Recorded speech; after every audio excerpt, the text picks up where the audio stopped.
Hey, yeah? You ever wonder why we're here? Well, I'm here to talk about anything and everything that tickles the itch that drives people to be scared in a variety of ways. Whether it's a bloody scene, a crazy death, a familiar monster, some new form of eldritch horror, or the latest trend of suspenseful, slow-burning atmospheric type horror movies. Some recent examples are The Lighthouse, Babadook, Midsommar, Hereditary, etc. And I thought all of those were well-made movies with lots of merit, my favorite probably being The Lighthouse. And my least favorite has got to be a movie that just came out called In the Earth. Thankfully, it didn't go deep enough into the earth for me to experience almost nothing happening in person. It was just on my screen. So the silver lining is that I knew it would eventually end. It's movies like this that remind me that my predecessor gave up this chair for a good reason. And I foolishly thought I would be watching mostly good horror movies. But no, here I am with yet another bad movie review. And I will be spoiling this movie, so anyone watching who was considering paying to see it doesn't. The movie starts off with our main character, who many will say he is the guy from Game of Thrones, but I will always know him from Plebs. You will be forever miserable, and your penis will be shriveled. Not bothered. Tell me something I don't know. Hey, he's 10 steps ahead of you, love. Picked the wrong penis to shrivel. This guy invented the shriveled penis. All right, mate. It's a bit much. Anyways, his name is Martin, and he is hiking to a lodge, and when he gets there, he gets disinfected and tested as soon as possible. He even states that he was in quarantine for the last 4 months, and you get this COVID vibe from the movie, but they never state it. In fact, they never even say the word disease in this movie. Anyways, Martin is there to find a scientist and help her with her research in the woods. What is she researching? No idea, because they never say words like cure, source of outbreak, or disease, vaccine, nothing.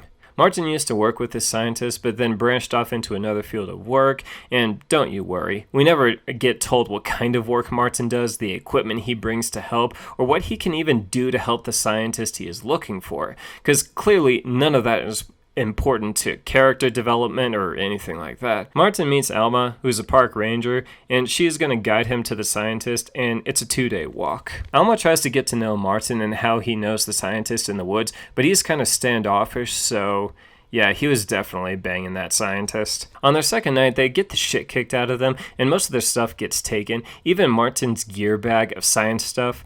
Oh no, that stuff was crucial and essential to helping stop the... I'm kidding, no one knows what was in there. A few minutes later, they meet a homeless man named Zach, and their convo is basically, "Hi, I'm a bad guy, and I'm bad at hiding it. Well, we are desperate, so lead the way." I will say the following events, which is the middle section of this movie, is the best part. There is some drugging, gnarly stitching, amputations, ritualistic posing, and sacrificing, a good amount of blood and fighting. But our determined duo break away and finally reach the scientist, Olivia. She helps them out and drops the bombshell that Zach is her husband. Martin didn't know he was banging a married woman. Alma doesn't judge because she doesn't care. She just wants to leave and doesn't trust Olivia. Yeah, and if Martin didn't have a former relationship with her, he would leave too. So she decides to leave anyway, but there is a mist keeping them there.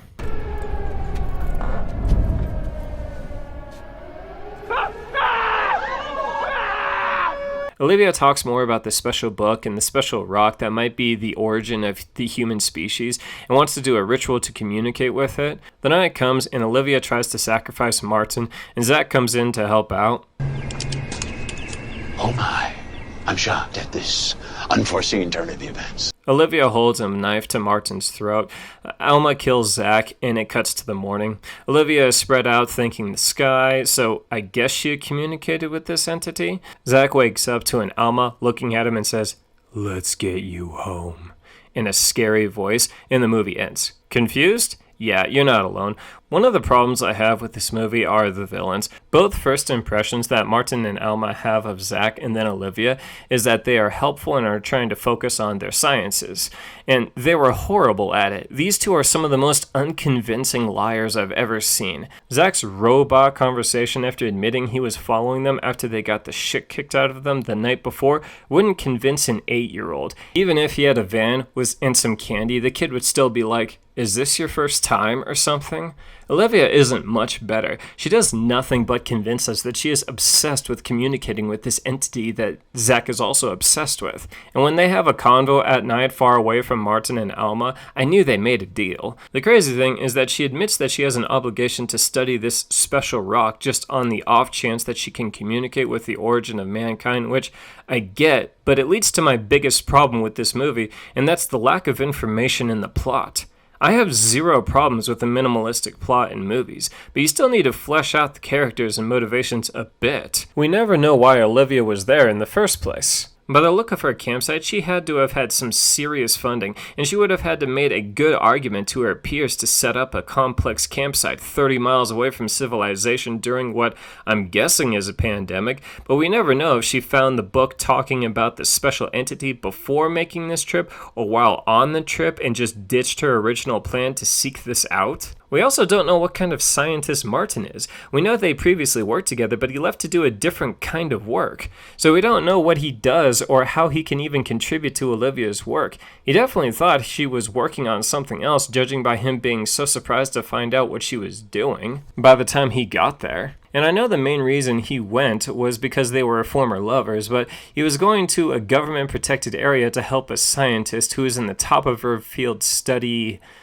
something, so he had to have had multiple conversations to get permission to go. I feel like this is a 10-episode season of a show, but they cut out the first 3 episodes because they wanted to go with an ambiguous tone that just feels like they spaced it while writing the story. This is yet another example of me leaning more towards the audience rating rather than the critics rating on Rotten Tomatoes. I'd give this a 5 out of 10 only because the middle section is entertaining. The kind of horror you'll see is body horror, or more specifically some improvised medical treatment, blood and some sharp-cut seizure-inducing scenes that don't really do much to pull you in. If you stick around, I'm sure the next thing that'll come on the TV will be something a little bit more fun.